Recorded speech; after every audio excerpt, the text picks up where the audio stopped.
श्री स्वामी समर्थ. नमस्कार मित्रांनो, आजचा व्हिडिओ खूपच महत्त्वपूर्ण आणि ज्ञानवर्धक असा आहे, कारण आज आपण माहिती करून घेणार आहोत की ज्या घरात मांजर पिल्लांना जन्म घालते त्या घराचे काय होते असते, त्या घरात कोणत्या गोष्टी घडत असतात. आणि मित्रांनो, ही गोष्ट आपण जाणून घेणे खूप गरजेचे आहे, कारण आजकाल मांजर तर प्रत्येकाच्या घरात दिसत असते. म्हणून ही व्हिडिओ बिलकुल स्किप करू नका. मांजर या जगातील सर्वात लोकप्रिय असा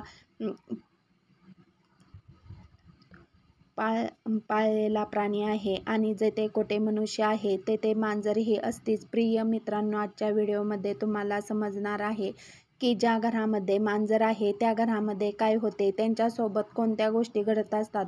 जर तुम्ही सुद्धा तुमच्या घरामध्ये मांजर ठेवत असाल, तर मांजर पाळत असाल, तर हा व्हिडिओ नक्की पाहायला पाहिजे. कुत्रे आणि मांजर पाळणे हे आजच्या जमान्यामध्ये एक फॅशन बनले आहे. अनेक लोक कुत्रे आणि मांजर पाळत असतात, परंतु प्रिय दर्शकांनो, कुत्रे किंवा मांजर पाळणे चांगली गोष्ट आहे का, हे आपण या व्हिडिओमध्ये जाणून घेणार आहोत. प्रिय मित्रांनो, मांजरीबद्दल तुम्ही खूप साऱ्या गोष्टी ऐकल्या असाल. मांजर हे वेगवेगळ्या प्रकारचे संकेत देत असते, हे सुद्धा तुम्हाला माहीत असेल. त्याचबरोबर मांजराबद्दल वेगवेगळ्या गोष्टी सुद्धा तुम्ही ऐकल्या असाल. परंतु मित्रांनो, आज जे सत्य आहे ते तुम्हाला मी सांगणार आहे. ते सत्य प्रत्येकाने ऐकणे अत्यंत गरजेचे आहे. शास्त्रानुसार या जगामध्ये असा एक सुद्धा घर नाही ज्या घरामध्ये मांजर येत नाही. मांजर प्रत्येक घरात जाते, ज्या घरात माणूस राहत असतो. परंतु मित्रांनो, तुम्हाला ही गोष्ट माहीत आहे का की जर तुमच्या घरात मांजर येत असेल आणि सारखी ती येत राहत असेल, तर या गोष्टीचे काय संकेत असतात. आणि जर तुमच्या घराच्या आजूबाजूला मांजर रडत असेल, तर या गोष्टीचे काय संकेत असतो. आणि जर मांजर तुमच्या घरामध्ये तिच्या पिल्लांना जन्म देत असेल, तर या गोष्टीचा काय संकेत असतो. आणि मित्रांनो, जर तुम्ही कोणत्याही शुभकार्यासाठी जात असाल आणि जर तुम्हाला मांजर आडवी जात असेल, तर याचा काय संकेत असतो. मित्रांनी, मांजर एक मांसाहारी स्तनधारी प्राणी आहे. हिचे ऐकण्याची आणि वास घेण्याची शक्ती प्रखर आहे.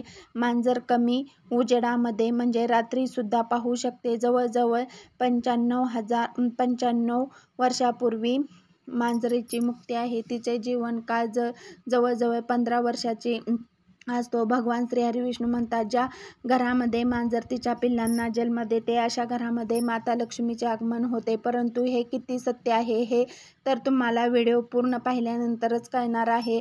मित्रांनो, व्हिडिओमध्ये पुढे जाण्या अगोदर तुम्हाला एक नम्र विनंती आहे. तुम्ही जर अजूनही आपल्या यूट्यूब चॅनलला सबस्क्राईब केले नसेल, तर आता सबस्क्राईब करून बेल आयकॉन प्रेस करा आणि ऑल नोटिफिकेशन ऑन करा, जेणेकरून आम्ही अपलोड केलेले नवनवीन व्हिडिओ तुम्हाला रोजच्या रोज पाहता येतील. तर मित्रांनो, कमेंटमध्ये ओम नमो नारायणा टाईप करून आपण आपल्या व्हिडिओला सुरुवात करूया. मित्रांनो, प्राचीन काळातील गोष्ट आहे. एक नगरामध्ये एक स्त्री राहत होती. त्या स्त्रीला एक पुत्र असतो, परंतु तिचा तो पुत्र अपंग असतो. तो सतत अंथरुणावरच पडलेला असतो. त्याला उठता येत नाही किंवा चालता सुद्धा येत नाही. त्या स्त्रीला तिच्या पुत्राची दयनीय अवस्था पाहून खूपच दुःख होत असते. सतत तिला हीच चिंता असायची की तिच्या पुत्राचे काय होणार. प्रिय मित्रांनो, जेव्हा त्या मुलाला 1 वर्ष पूर्ण होते, तेव्हा त्या स्त्रीला आणखी एक पुत्र होतो, परंतु ते दुसरा पुत्र सुद्धा पूर्णपणे अपंग असतो. तो सुद्धा त्या स्त्रीच्या पहिल्या पुत्राप्रमाणे अपंग असतो. त्याला अंथरुणावर उठता येत नाही किंवा चालता सुद्धा येत नाही. आता त्या स्त्रीला आणखी चिंता सतवू लागली, तर ती विचार करू लागली की मला 2 पुत्र झाले आहेत, परंतु दोन्ही अपंगच आहेत. माझ्या 2 पुत्राचे भविष्य काय असेल. आणखी 1-1.5 वर्षाचे जाती त्या स्त्रीला आणखी एक पुत्र होतो. जेव्हा त्या स्त्रीला तिसरा पुत्र होतो, तेव्हा ते पुत्राची सुद्धा तीच अवस्था असते जशी तिच्या 2 पुत्राची अवस्था होती. तो तिसरा पुत्र सुद्धा अपंग असतो. तो सुद्धा चालू फिरू शकत नसतो. ती सुद्धा सतत अंथरुणावरच झोपून राहतो. मित्रांनो, आता त्या स्त्रीला आणखी जास्त चिंता सतावू लागली की ती विचार करू लागली की मला 3 पुत्र झाले आहेत, परंतु तिन्ही अपंगच आहेत. याचे भविष्य कसे असेल. माझे नंतर याचे पालन पोषण कोण करेल. मी अजून किती दिवस जिवंत राहू शकते. जेव्हा पर्यंत मी जिवंत आहे तोपर्यंत तर मी याचे पालन पोषण करू शकते, परंतु माझ्यानंतर याचे पालन पोषण याची काळजी कोण घेणार आहे? मी गेल्यानंतर याचे काय होईल ही चिंता त्या स्त्रीला सतावत होती. प्रिय मित्रांनो, आता आणखी 1-2 वर्ष जातात. त्या स्त्रीला आणखी एक पुत्र होतो. प्रिय मित्रांनो, 4था पुत्रसुद्धा त्याने ती पुत्रासारखेच सतत अंथरुणावर पडून राहिला असतो. तो सुद्धा अंथरुणावरून उठू शकत नाही, चालू शकत सुद्धा नाही. मित्रांनो, आता त्या स्त्रीला आणखी जास्त चिंता सतावू लागली. ती विचार करू लागली की माझ्या गर्भातून नेहमी अपंग पुत्राचा का जन्म होतो? माझ्या गर्भाचे नक्कीच काहीतरी दोष आहे, माझा गर्भच खराब आहे. हाच विचार करून ती स्त्री आणखी दुःखी होते आणि आणखी 1 ते 2 वर्षानंतर तिला 5वा पुत्र होतो. प्रिय मित्रांनो, तो 5वा मित्र सुद्धा त्या 4 पुत्रासारखा अपंग असतो. ती 5वा पुत्र सुद्धा सतत अंथरुणावर पडून राहतो. प्रिय मित्रांनो, आता ती स्त्री तिच्या सर्व आशा सोडून देते.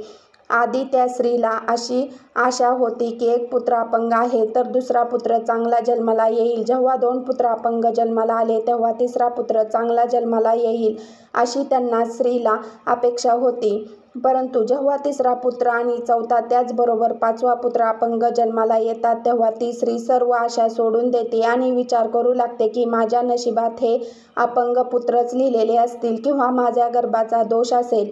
आणि ह्याच विचार करून ती स्त्री खूपच दुःखी होते आणि ती खूप टेन्शनमध्ये, दुःखामध्ये राहू लागते. त्या स्त्रीला नेहमी चिंता असायची की त्याच्यानंतर तिच्या या 5 मुलांचे पालन पोषण कशा प्रकारे होईल. ती स्त्री खूपच दुःखामध्ये असायची. सतत तिला तिच्या 5 पुत्राची काळजी सतावायची. पुत्राकडे पाहून तिचे अश्रू थांबत नव्हते. ती स्त्री रडत रडत तिच्या 5 पुत्रांचे पालन पोषण करत होती. मित्रांनो, काही वर्ष झाल्यानंतर त्या स्त्रीच्या घरामध्ये एक पांढरी मांजर येते. ती मांजर त्या स्त्रीच्या घरामध्ये राहू लागते. मित्रांनो, त्यानंतर काही दिवसांनी ती मांजर स्त्रीच्या घरामध्ये 4 पिल्लांना जन्म देते. जशी की ती मांजर 4 पिल्लांना जन्म देते तशा स्त्रीचा पहिला पुत्र पूर्णपणे बरा होतो. तो त्याच्या अंथरुणावर आत्ता उठू शकतो व चालू सुद्धा शकतो. तो पूर्णपणे नॉर्मल झालेला असतो. त्यानंतर ती स्त्री त्या मांजरीची तिच्या पिल्लांची खूप काळजी घेते व त्यानंतर ती मांजर पुन्हा 4 पिल्लांना जन्म देते. अशा प्रकारे जेव्हा जेव्हा ती मांजर पिल्लांना जन्म घ्यायचे तेव्हा त्या स्त्रीचे एक पुत्र पूर्णपणे बरा व्हायचा. अशा प्रकारे पुत्र पूर्णपणे बरे झाले. त्याचबरोबर त्या स्त्रियेच्या घरामध्ये कोणत्याही प्रकारची कमतरता राहिली नाही. शास्त्रामध्ये असे म्हटले जाते की ज्या घरामध्ये मांजर तिच्या पिल्लांना जन्म देते त्या घरामध्ये माता लक्ष्मीची तीव्र गतीने आगमन होते.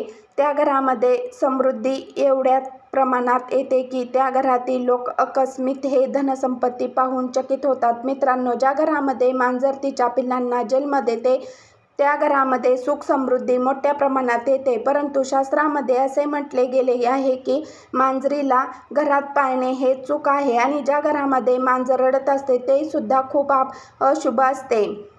शास्त्रामध्ये असे म्हटले आहे की जेव्हा तुम्ही एखाद्या शुभकामनासाठी चाललेला असाल आणि जर तुम्हाला मांजर आडवी जात असेल तर या घटनेला अशुभ समजले जाते. असे म्हटले जाते की जेव्हा तुम्ही एखाद्या शुभ कार्यासाठी जात असाल आणि जर मांजर तुम्हाला आडवी येत असेल तर तुमचे ते काम अपूर्ण राहते. असे सुद्धा म्हटले जाते की तुम्हाला मांजर आडवी जात असेल तर तुम्ही त्या कामासाठी जाऊ नये. जर तुमच्या घरात मांजर रडत असेल तर मित्रांनी या गोष्टीला सुद्धा खूप मोठा अशुभ संकेत समजला जातो. शास्त्राच्या मते असे म्हटले गेले आहे की ज्या घरामध्ये मांजर रडत असते त्या घरामध्ये कुठल्या ना कुठल्या मनुष्याचा अकाली मृत्यू होत असतो. शास्त्रामध्ये असे म्हटले जाते की मांजर पाळणे हे चुकीचे आहे.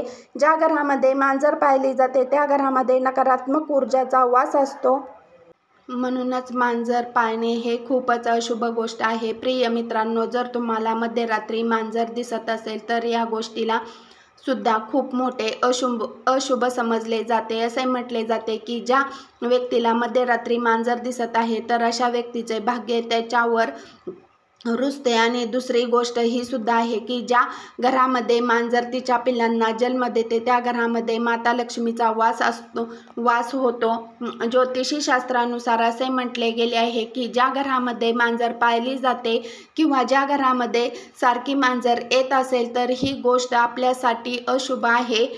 आपल्या घरामध्ये जेथे जेथे मांजर फिरत असते त्या घरामध्ये नकारात्मक ऊर्जा सतत येत असते। त्याचबरोबर आपल्याला घरामध्ये असलेले सकारात्मक ऊर्जेला सुद्धा या गोष्टीमुळे खूपच मोठी हानी होत असते। ज्या घरामध्ये मांजर पाळली जाते त्या घरातील सदस्यांच्या स्वस्थावर सुद्धा याचा खूप मोठा परिणाम होत असतो। घरातील सदस्य सारखे कोणत्या आजाराच्या चेपाटीत येत राहतात। जर मांजर घरामध्ये मूलमूत्राचा त्याग करत असेल तर आपल्यावर खूप मोठे संकट येण्याचे संकेत आहे। असे म्हटले जाते की जर तुमच्या घरातील पालातून मांजर अचानक कोठे जात असेल तर समजून जा येणाऱ्या काळात तुमच्यासोबत एखादी अशुभ घटना घडणार आहे। मांजर ही भगवान श्री हरी विष्णूची पत्नी लक्ष्मी माता यांची मोठी बहीण लक्ष्मी हिचे वाहन आहे। मग मांजरेचा शुभ संकेत कोणता आहे? जर तुम्ही मांजरेला तिच्या पिल्लांसोबत पाहत असाल तर हा शुभ संकेत समजला जातो। याचा अर्थ असा असतो की तुमच्या एखाद्या जुन्या मित्रांसोबत किंवा जुन्या नातेवाईकांसोबत भेट होणार आहे। त्याचबरोबर तुम्हाला चांगली बातमी सुद्धा मिळण्याचे संभव असते। जर दिवाळीच्या रात्री तुमच्या घरी मांजर येत असेल तर ही गोष्ट शुभ समजली जाते। यामुळे तुम्हाला धनाची प्राप्ती होऊ शकते। जर मांजर डाव्या बाजूने उजव्या बाजूला जात असेल तर हा शुभ संकेत समजला जाते व एखाद्याच्या कुंडलीमध्ये राहू अशुभ स्थानावर असेल आणि राहूमुळे त्यांना अडचणीचा सामना करावा लागत असेल तर राहूच्या अशुभ प्रभावापासून वाचवण्यासाठी घरामध्ये मांजर पाळणे गरजेचे आहे। मांजर डाव्या बाजूला आडवी जात असेल तर हे अशुभ यासाठी समजले तर कारण असे म्हणतात की मांजरेचे 6वे ज्ञानेंद्रिय माणसाच्या 6व्या ज्ञानेंद्रियापेक्षा जास्त सक्रिय आहे, ज्यामुळे मांजरेला घडणारे संकेत आधीच कळतात। मान्यतानुसार काळी मांजर आडवी जाणे तेव्हाच अशुभ समजले जाते जेव्हा मांजर उजव्या बाजूने डाव्या बाजूला जात असेल। अन्य स्थितीमध्ये जर मांजर आडवी जात असेल तर हे अशुभ समजले जात नाही। जेव्हा मांजर आडवी जाते तेव्हा ती तिचे नकारात्मक ऊर्जा तेथे सोडून जाते जी खूप वेळापर्यंत सक्रिय असते। खास करूनही काळ्या मांजरेसाठी ही गोष्ट जास्त लागू पडते। मांजर घरात येऊन रडत असेल तर यामुळे घरातील सदस्यांवर मोठे संकट येण्याचे संकेत आहेत। मांजर जर आपसात भांडण करत असतील तर अशा परिस्थितीत त्या घरामध्ये शीघ्र एखादे भांडण होण्याची शक्यता आहे। परंतु जर मांजर तुमच्या घरामध्ये येऊन पिल्लांना जन्म देत असेल किंवा मांजर तुमच्या घरामध्ये आनंदाने राहत असेल, तुम्ही तिच्या चांगल्या प्रकारे काळजी घेत असाल तर शुभ गोष्ट आहे। मांजर हा खूपच गोंडस असा प्राणी आहे। त्याला जवळ घेणे त्यांच्यासोबत खेळणे प्रत्येकाला आवडत असते। तुम्ही त्याच्यासोबत खेळत असाल तिला जवळ घेत असाल तर ती सुद्धा तुमच्यासोबत आपुलकीने राहते। मांजर तुम्हाला तिच्या आवाजाने वेगवेगळे संकेत देत असते। तिला भूक लागली असेल, त्याला काही खायला हवे असेल तेव्हा ती माऊ करून आवाज देते। अशा प्रकारे आपण जर आपल्या घरात मांजर ठेवत असाल तर तिचे